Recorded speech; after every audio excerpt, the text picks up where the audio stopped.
Это водонепроницаемый материал.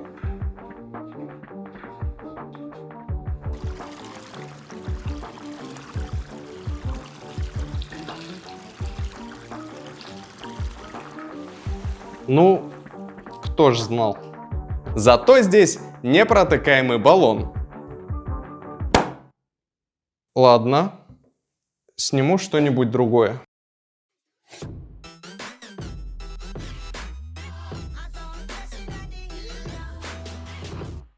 Приветствую тебя на канале Адамов, который посвящен сникер-культуре. Не забудь нажать подписку, чтобы первым смотреть обзоры на редкие или только что появившиеся модели. Например, Asics Galkayan 28, Easy 700 MNVN или вообще Balenciaga за 100 тысяч. И подпишись на мой инстаграм, где помимо информации о предстоящих роликах, я также провожу конкурсы, где ты можешь выиграть различные денежные призы, как этот счастливчик. А теперь то, ради чего мы здесь собрались.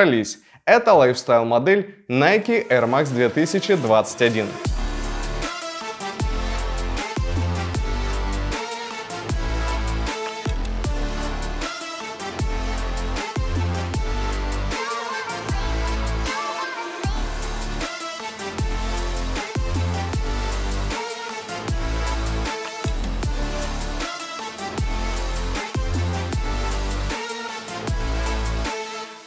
Эта пара только-только начинает появляться на полках магазинов, поэтому самое время сделать распаковку и полный обзор модели, чтобы понять, что она из себя представляет. Поэтому перейдем к распаковке.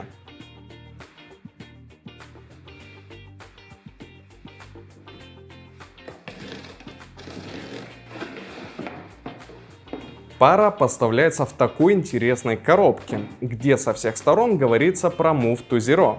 Если кратко, это стремление к безотходному производству. И в данной паре использовано не менее 20% переработанных материалов. Слева размерная сетка. Снизу коробки та же фраза, что на лицевой стороне, только на других языках. Сейчас экологичность в тренде, поэтому в первую очередь бренды кричат о своих безотходных производствах и перерабатываемых материалах. А вот и сами кроссовки. Благодаря вырезу в подошве смотрятся они крайне необычно.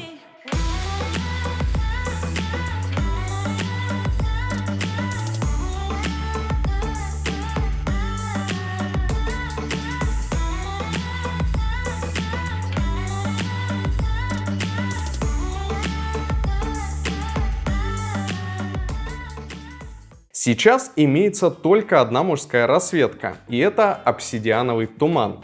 Женская модель представлена в бледно-розовой расцветке с оранжевой подошвой. Пойдем по порядку сверху вниз. Сначала кажется, что верх сделан из материала тепличной пленки, и поэтому водонепроницаем. Но, как вы уже поняли из начала ролика, это не так. Верх полностью синтетический и сделан из ткани рипстоп. Это такая прочная ткань, которая переплетена с использованием усиливающей армированной нити. Производитель называет ее Engineered Mesh. Благодаря тому, что я намочил кроссовки, можно увидеть принцип плетения ткани и расположения сетки. Дизайн дополнен геометрическим принтом, ремешками и точечной текстурой в носовой части. Видимо, это сделано с целью усиления. Язычок тряпичный, что явный плюс для лучшей вентиляции. Также тряпичная структура с внутренней стороны, а поверх нее синтетическая кожа. Систему шнуровки также огибает синтетическая кожа с декалями в виде ярких швов. Металлические крашеные люверсы. Кстати, уже видно, что краска с них быстро сойдет. Круглые шнурки и петелька на язычке, чтобы было удобно его подтягивать. С внешней стороны резиновый свуш. Поддержка пятки усилена синтетической кожей, что достаточно плотно держит ногу, а воротник уже сделан из нейлона. Плюс имеется петелька на пятке.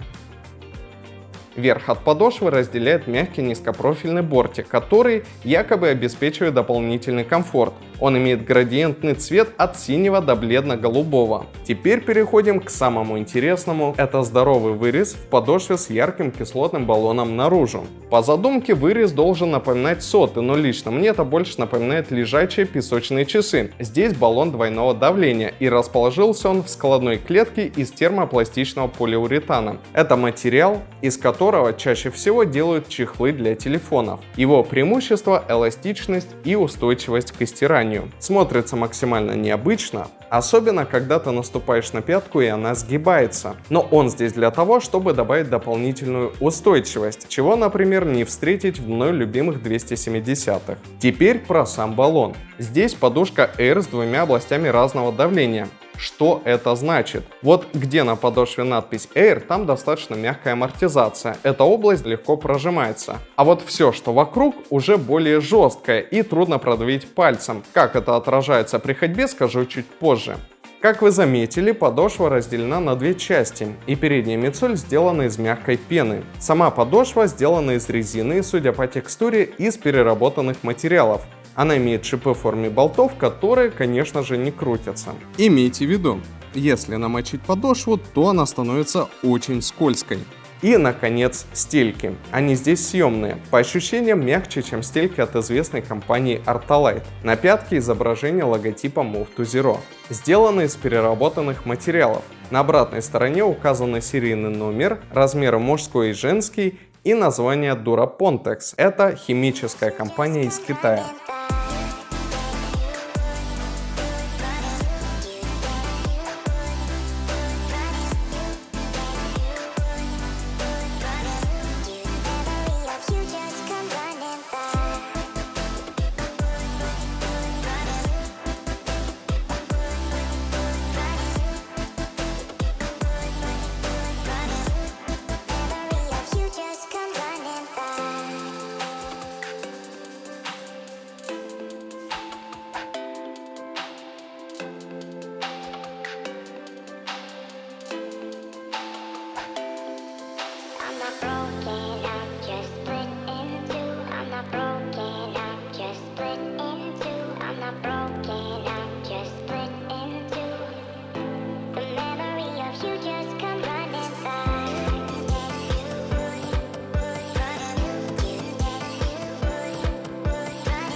В целом, модель яркая, необычная и притягивает взгляды. Это неплохой вариант на повседнев. Они легкие, достаточно воздухопроницаемые и комфортные. Теперь по баллону. Какого-то вау-эффекта нет.